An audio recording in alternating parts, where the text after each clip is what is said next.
Hey guys, welcome back to Jason's Design Shop, where today we're going to make a cutting board. Can't have a wood shop and never have made a cutting board, so let's do it.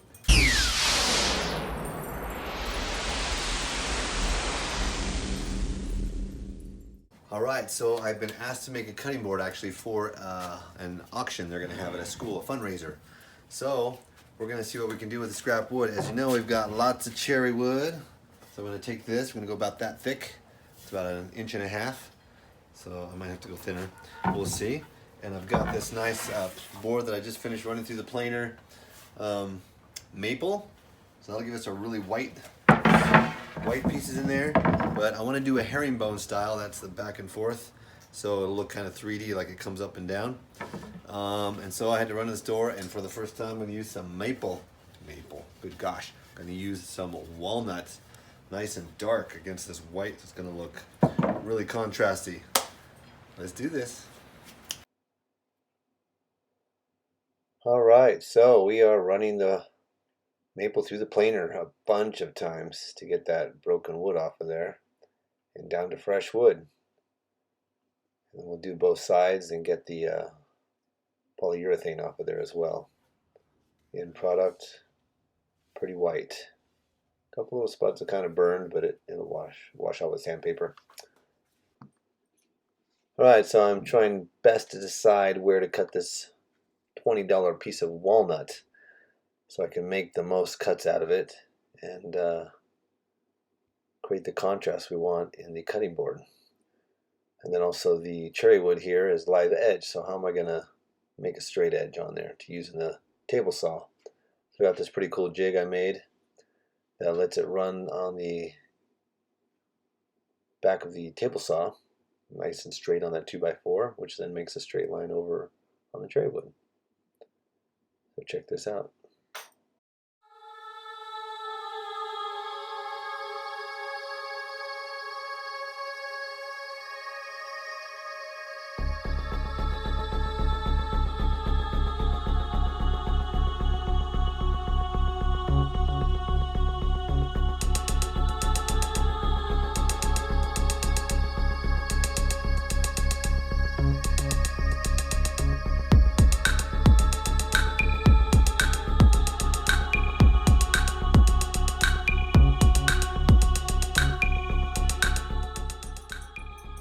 Then I realized I didn't have a straight cut on my saw, so I put the device on there and it was not straight up and down.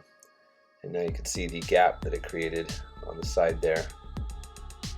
But I didn't think it was too critical, so I moved forward and cut into my shorter pieces. There we go, that's the cherry wood, and then we did the same thing to the maple, so I have all the lengths that I need.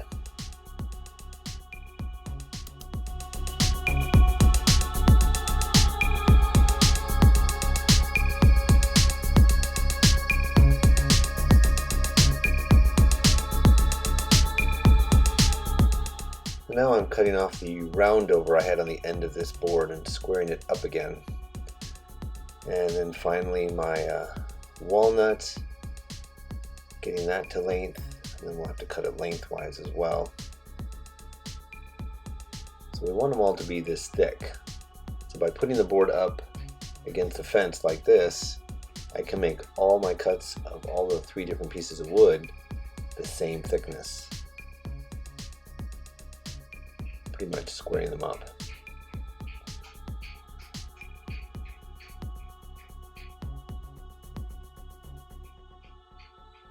Looks like it wasn't deep enough, so yeah, I'm gonna have to go higher. And then we cut off all the boards, essentially making squares.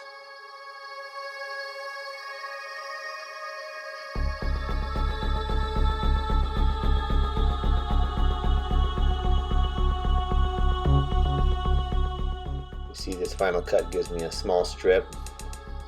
We'll see how I use that strip later on to make a banding around the cutting board, so I don't waste any of that walnut. And then here we cut up all the maple.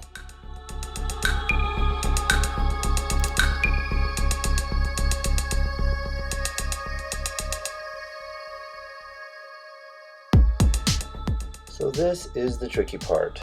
To do this type of cutting board, I need to first design the layout of which wood is going to go where. I'm trying to create a contrast. So I'm going to go back and forth, maple, walnut, maple, walnut. I'm going to put the cherry wood on the ends, but I also need to have it at an angle and glue all that up. And then we'll be cutting it at an angle as well, as you'll see. Put some lines on there to help me put it back together in the same position. And we glue it up. Although this looks fast, when I glued it up, that glue started to dry. So I started getting the skin on there. It was taking so long to do this part, smooth it all out. And so maybe next time I'll use a different glue that Tybond 3 or something that takes a little longer. I don't know if that's Tybond 1 or 3, but I'm using Tybond 2 right now.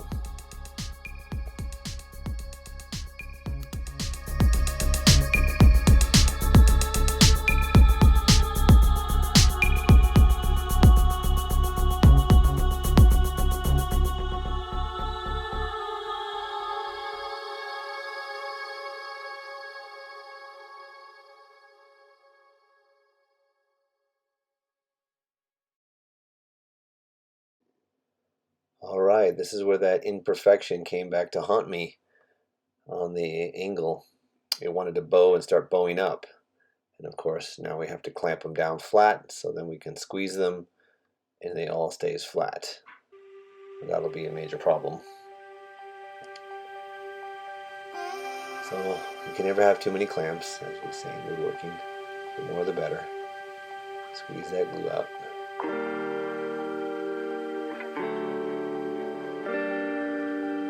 I gotta say, this is my first video where I'm doing voice-over, and I'm loving it. I don't have to deal with all the sound problems when recording live there. So I'll do a couple in the beginning and end there, and then just narrate it. This is awesome. Hope you like it. If you do, leave a comment down in the comments telling me if you like it or you'd rather me go back to trying to do the dialogue as I go. So here we're scraping off the glue, and the fear here is that the glue squeezed out and stuck onto those two pieces. And you rip them up, put all my weight and strength to rip it off, and then it might tear out some of the wood and put a pit in my beautiful cutting board. And so luckily it popped off of there and did not pit it out. So now at an angle, I use the chop saw to get the first one. I'm going to go back to the table saw and cut them all in equal squares again. Then we'll see how we make it go crisscross. Get that 3D effect. Looks like that's my waist. Okay, climb ladder. So there it is, all straightened out. And the trick here is to flip every other one. I wanted to keep them in order as I cut them through as well. And it's going to go back and forth and create that 3D effect. Pretty cool stuff.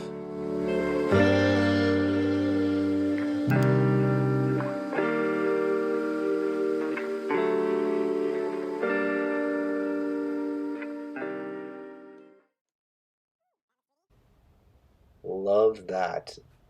Even there in its rough cut form, unsanded, unplaned, you totally get that sense of the up and down.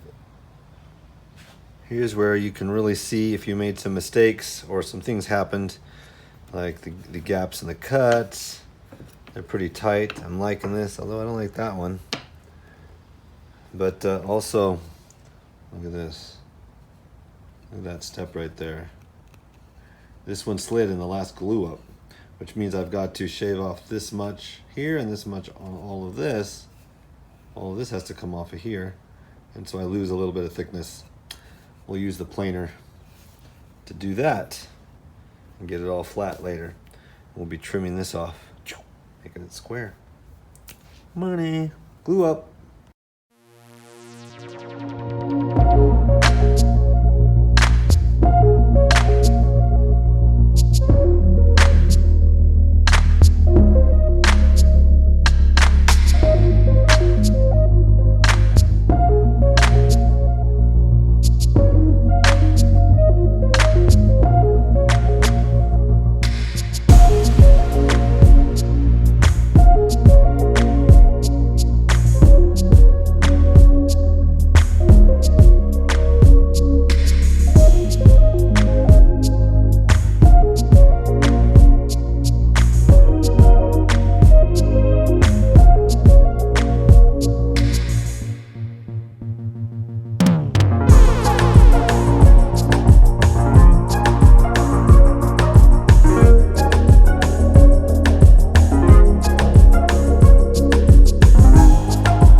with that one mostly finished and it's drying up before I can run it through the planer, getting started on a second board.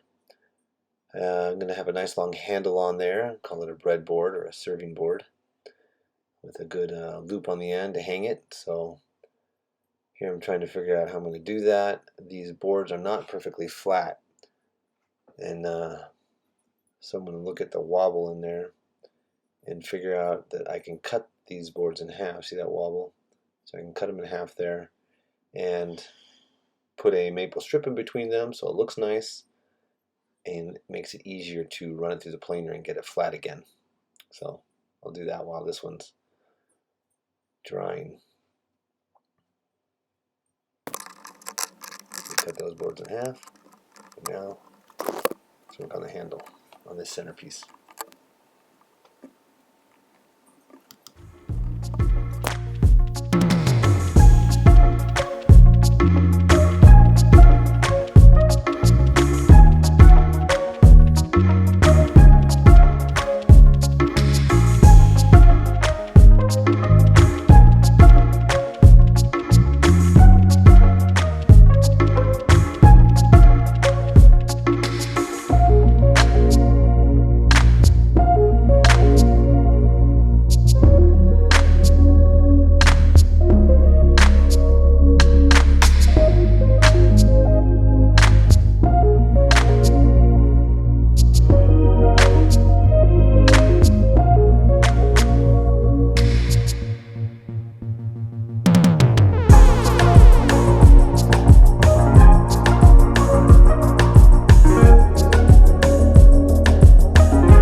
Alright, I did those maple strips to go in the cherry wood, but at the same time I wanted to cut these walnut pieces in half so they would make it all the way around the other board as a banding.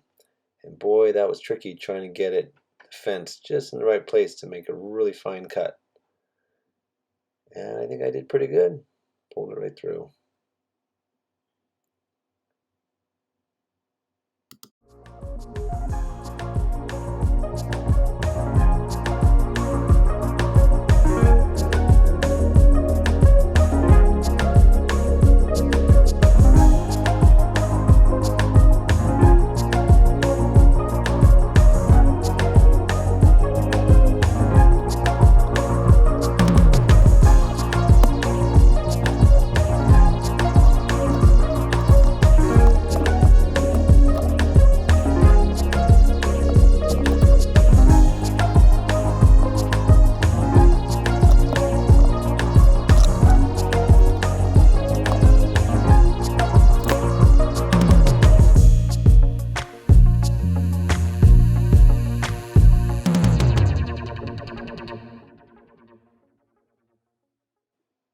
So I'm putting on opposite sides so then I could clamp them and press them together because they're vertical, so they just wanted to slide off. And then I do the other side. So I'm just finishing up the banding on this. With all that measuring, I still made the one too long in the back corner there, but I cut it off pretty easy. Of course, I have old habits of talking to the camera, which I have silenced because I'm voiceovering now. Okay, so let's get these stripes in there, the maple stripes, and then come work on the handle and router all that out. Here we go.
choppy here because I had chipped with the router for some reason.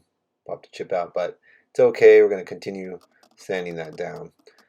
So meanwhile, these have dried. We can pull those apart and take all the clamps off of our awesome little herringbone cutting board.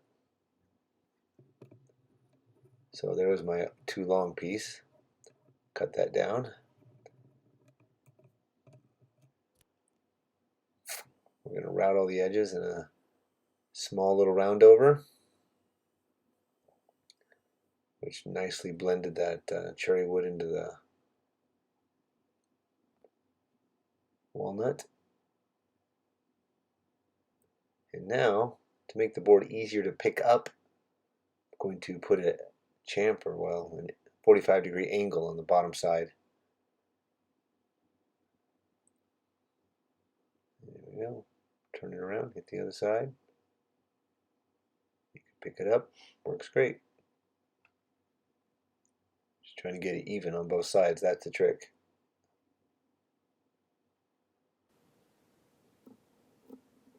And then of course the sanding begins. But here it was pretty smooth.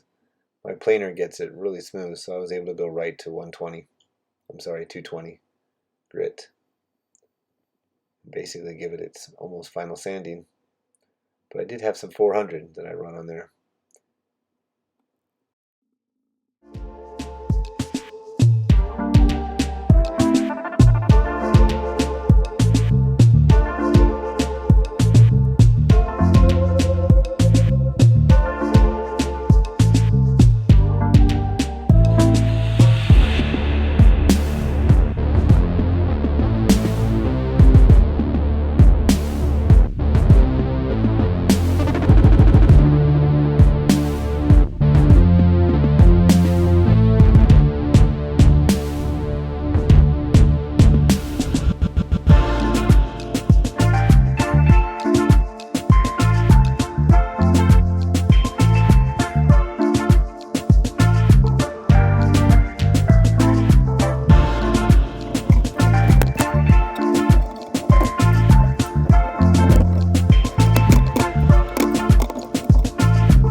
Well, now it's time to raise the grain. So we're going to get it wet, put the water in there, let the water soak in, and let it dry.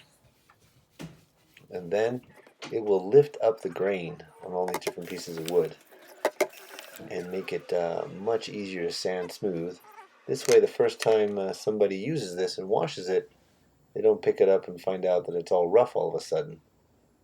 So I'd never really done that before, never tried this, never had a reason to. And so we're giving it a shot here. And sure enough, the next day I get out there to sand it, and you can feel a bunch of raised little pieces poking your hand just by sliding your hand across it. What once was very smooth is rough again. So pull out the 400 grit and sand it down. And then it's perfect.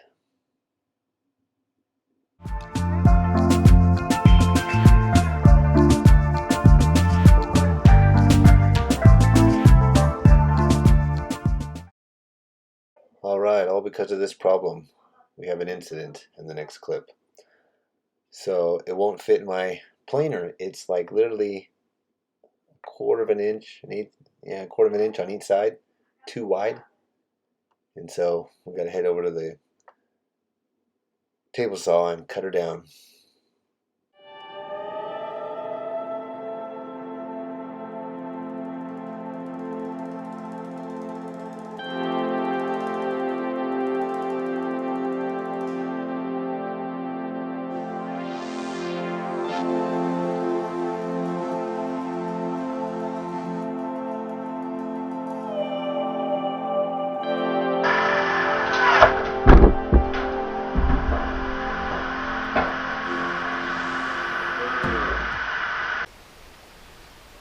Well, if you're able to see that in slow motion, came flying, hit me right in the hip. But I'm fine. That didn't hurt too bad, but boy, it sure gouged that out.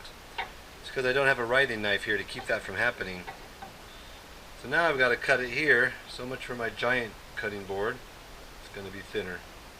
Still pretty good size, but because I got to push it all the way through, and I had decided to come back. That was stupid. Alright, push it all the way through. Here we go. Try again.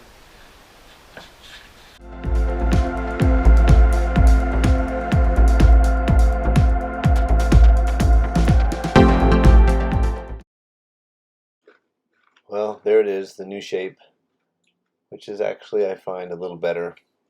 It was too big.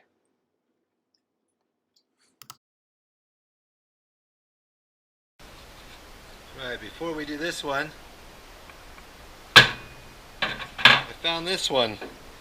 Old, all cut up. I'm going to run it through the machine again. Rustic edge. Bottom looks fine. We do it one time there, probably a couple times here.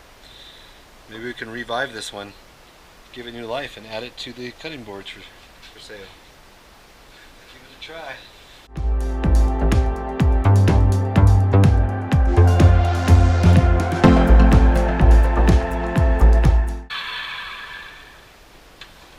Well, that came out cool. One time on each side totally gave me a new surface. I'll have to rerouter this out. It's full of goop. What I don't like is this stuff. It's like some bug holes or something, I don't know. And this has been chipped and broken. It's the sapwood, it's really fragile. Alright, we're gonna cut this off on the table saw when we get over there, and it'll be square. But that'll be how it has to be to get a clean edge again. Cool, love that. It's gonna be beautiful.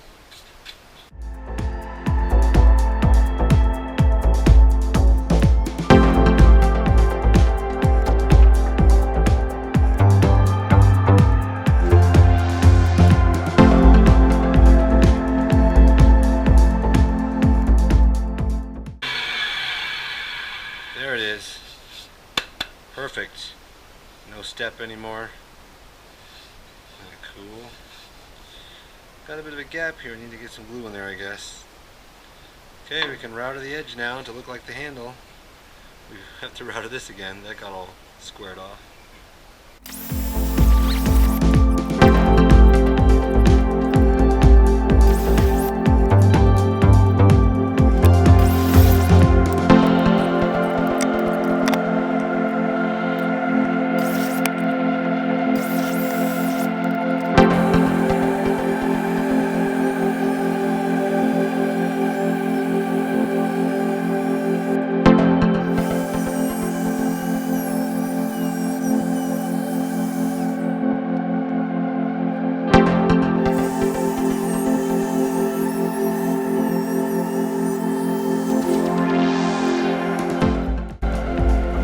Right, we finished this beautiful cutting board, and we threw this one in the mix as we went, and now I can't call it over until I get this final one that came across. So I'm going to go ahead and plane this down so this is all smooth, and then reroute this groove around it if I can, because I haven't done that on these, so that will be a cool experience. It had a nice handle in here that got cut off.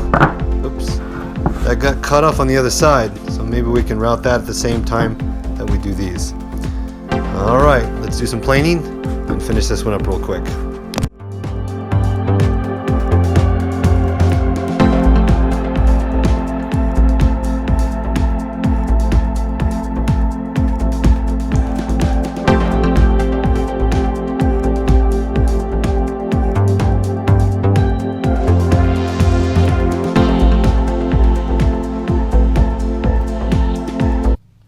Okay, we wanted to put the groove in here, like that, on this side, where I put the line, but I don't have that kind of router. Right, none of these are going to work. Right kind of bit, sorry. So we're going to go ahead and cut this off, trim it down, and then we're going to do the nice 45-degree angle on the table saw over there, and that'll give us your angle which you can reach in and grab it and lift it with on both sides.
this was kind of a hard part. I had to make a makeshift fence to ride the router against in order to put the groove in the right place. I had to keep moving that fence around to all four sides. But it worked out in the end. Came out pretty nice.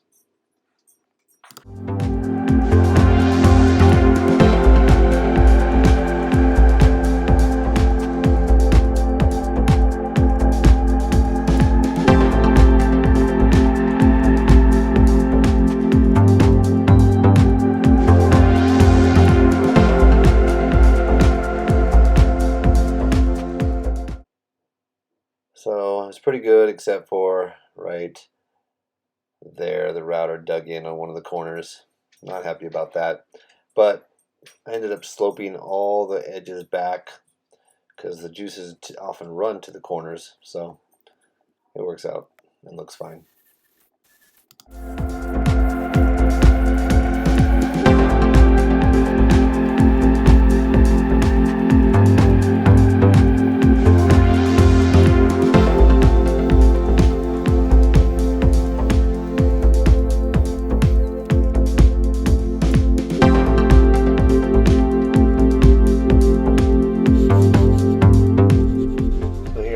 Dowel and a piece of paper, sandpaper, to get inside the groove where my rotary electric won't get. It's a little tedious, but gets the job done with some time.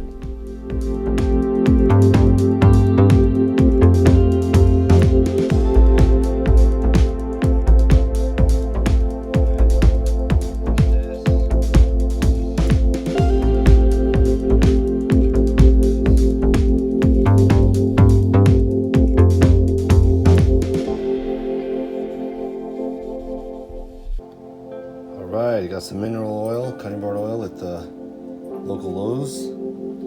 Poured it on here, letting it soak, and then we'll wipe it off. While I'm doing it, might as well do the second one I made with the maple striping in it, the cherry wood. Alright, let's do it.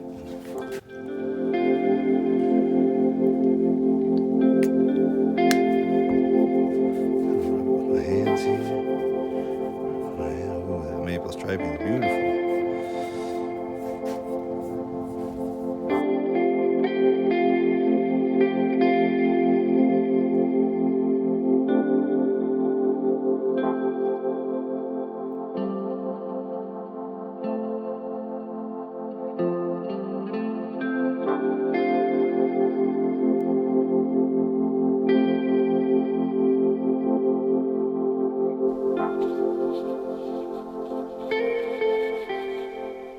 Alright, it's finished, friends. Let's go into the kitchen and look at all three of these in their final beauty.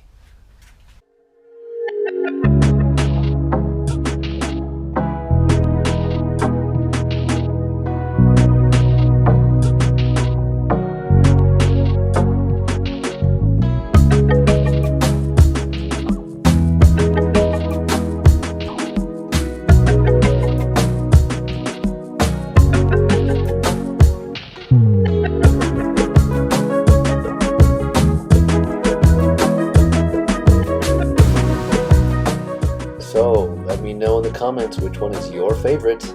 And again, let me know how my voiceover's been doing. Thank you. Of course, if you enjoyed this, please subscribe. Later, friends. Oh, and if you're bidding at the auction, bid high. It's for a good cause. Alright, folks, that's it for today's episode of Jason's Design Shop. Hope you enjoyed that. See you next time. Peace out.